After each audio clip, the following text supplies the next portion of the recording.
Good morning. It is Monday, June 17th. We have Steve Greenfield in the studio today. Tomorrow, we're talking about the new normal for revenue, the oldest EV, maybe 30 years ago, and Steve Greenfield's biggest admirer we're going to bring in, not on the show, but we're going to talk about a little bit. Oh, wow. Okay, there you go. Yeah. You're surprised me, huh? Well, you won't be surprised. Steve, welcome to the show today.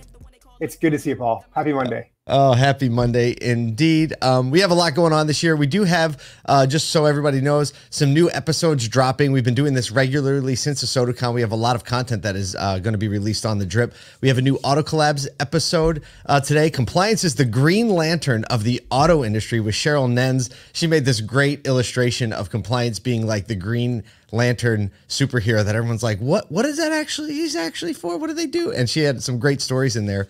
You can get that podcast by just searching Auto Collabs or going to ASOTU. And is that Ryan Reynolds' version of Green Lantern, or? Yeah, that's really funny. No. Ryan Reynolds' version of Green. I never even watched that. See, I think that's her point. Oh, really? That's like the worst movie of all time. See, maybe. Oh, is it? If you want to cringe, I think it's his biggest regret in his life is doing that movie. Yeah, it's really bad. Oh man. Okay. Well, I'll be sure to skip that one.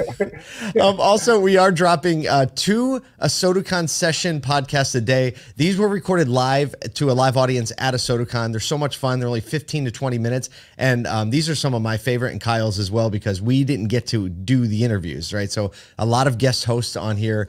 We have Joe Overby as a guest host, Glenn Lundy, Kyle and I, Michael Cirillo, Elena Ciccatelli. So we have a lot of variety in there, and these are great, like walking the dog, driving to work, play them on 1.5 speed. They're done in like 9 minutes, and you get a big variety. So a lot of podcast content coming out right now. And if you go to ASOTU.com, there's a little podcast tab at the top right. That's the best way to like see everything that's going on. And there's like a little something for everybody. But we have a quick shot show. We have 12 minutes to get through 3 stories. And this is going to be a lot of fun, Steve. So I'm going to read the story, and then you know the drill. We're going to get your take on what's going on. So this is a one of 5 that Automotive News is doing a series on this kind of like broad picture. Very good journalism here. But basically this first piece is the booming revenue period during the pandemic is fading. Everybody knows that, leaving dealerships to adapt to, quote, new normal. In the article it says, which might look a lot like the old normal, which is marked by high interest rates and rising inventories. They went on to go down and name 5 different organizations. Some are dealer groups, some are like CarMax, Carvana, and basically this is some of the things that they're doing. So I'll read through them, and then Steve, you just give us your commentary on what you think bubbles to the top, what you're seeing. So first one is Asbury Auto, acquired by Larry. They acquired Larry H. Miller and Jim Koons, integrating a lot of new F&I products across their stores to boost revenue. Asbury generated $14.8 billion in revenue in 2023 and expects to complete a full integration of those 2 large groups by the end of the year. AutoNation is focused on diversifying operations with acquisitions like RepairSmith, repair on demand or on site, expanding also their e-commerce parts business. They launched AutoNationParts.com and remained selective with their mergers and acquisitions. CarMax, they've extended their goal to sell 2 million vehicles. They pushed that out to 2030, so they're being a little more realistic. They've opened 5 new stores. They also reported a 5.2% drop in vehicle sales and retail sales, and 6.6% decline in wholesale sales. Carvana have been a little bit of a roller coaster over the last 12 months. They reported a net profit with a 17% increase in revenue, and they've been focusing on leveraging their Odessa auction sites for growth, turning them into reconditioning facilities and inspection facilities. Last one, Group 1, continued acquiring lots of high revenue stores and expanding internationally while divesting of their underperforming dealerships. So they expect to finalize the purchase of Lynchscape's UK retail operations in the 3rd quarter of 2024. So a lot of big notable groups taking different approaches. What do you make of this? Well, and Lithia 2 weeks ago announcing that they're going to buy back shares because stores are overpriced. Right. So, I mean, the biggest natural acquirer of stores over the last few years is now saying, rather than buy stores at this price, we're going to buy back shares and support our share price that way. So yeah, interesting. I mean, the one thing that really resonates with me through all of that, Paul, is the shortage of used vehicles, right? So not only did we have this shortage of new cars 2 or 3 years ago, which is coming through the pipe now and affecting folks like CarMax. If they could acquire more cars, they would. You know, Carvana is going to have a shortage of these nice low mileage 2 to 3 year old vehicles as well. But the double whammy really is that a lot of those consumers that paid above MSRP, now the cars on regular depreciation schedules are coming back into the market. We're hearing from dealers, and they're way underwater, like so much so that they're shocked and angry. They don't know who to be angry at, and they've got off a purchase of a vehicle because it's so much negative equity that it's really hard for dealers to roll that into the next purchase. So I think every single dealer, all the groups that you mentioned, are going to be feeling this pressure of the shortage of used vehicles, which is going to keep prices high for some time. But you know, to get those really good quality, low mileage 2 to 3 year old vehicles just isn't going to happen for a couple of years until we get back to, you know, where we're selling new cars now. Inventories have come back. We'll be okay in 2 to 3 years from now. But in the interim, I think there's going to be a lot of pain for retailers. Do you see these efforts to go into like deeper in F&I or deeper into service products becoming the new norm? So service is a little bit of a mitigator. You look what AutoNation's done with RepairSmith. You know, when they made that acquisition, there was a lot of hype that we were going to go to full EV. Many of the automakers were proclaiming we were going to go full EV, and you know the service intervals on EVs, as you know as well as I do, are a lot longer. Yeah. And you know you don't need regular oil changes, et cetera, for consumers to come in. So how are we going to mitigate some of that? I think a lot of those potential headwinds have gone away. But service is still 50% plus of a dealer's profit, and they've got to make sure that they capture the vehicles in operation, especially because they had fewer vehicles sold during COVID. So I think that you know, there will be folks. Ed Roberts is a great example of really innovating around bringing service to the folks in the local community via vans, mobile repair vans. And I think that you're going to see a lot more innovation, and they're just going to have to really make sure that the profitability makes sense vis-a-vis getting the consumer to bring the vehicle in or using a valet service to bring a vehicle in to the service base. We're also seeing, I think, a lot more technology deployed or developing for service scheduling, fixed ops, you know, optimization. So it'll be interesting to see how this new AI technologies are also leaning into the service side of the business in a very similar way. They're leaning into the sales side of the business. It feels like to me, like there's a balance happening there for the first time in a long time.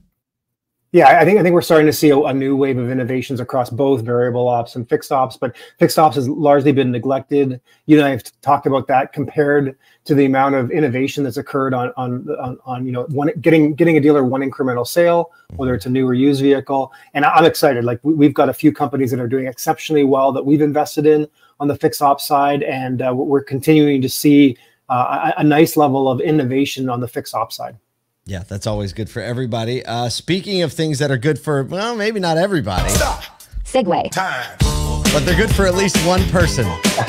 Tesla shareholders have affirmed Elon Musk's multi-billion-dollar compensation package, ensuring his position atop the world's most, you know, financially speaking, or like share value speaking, most valuable automaker. However, Tesla is facing some legal challenges on this 2018 stock option deal, but the company's now valued at $48 billion. This was, as we talked about this a little last week. So basically, he celebrated with some onstage antics, did some quintessential kind of Elon Musk dance, including, you know, but he's now talking about these other things like visions of billions of humanoid robots, a $30 trillion valuation for Tesla. Basically said, you know, we think we'll sell 1 billion of these things. It costs us, you know, we'll sell them for 20,000. They cost us 10,000 to make. This all gets everybody excited.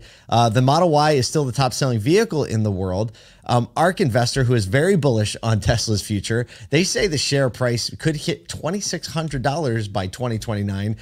Currently, the price is around $180.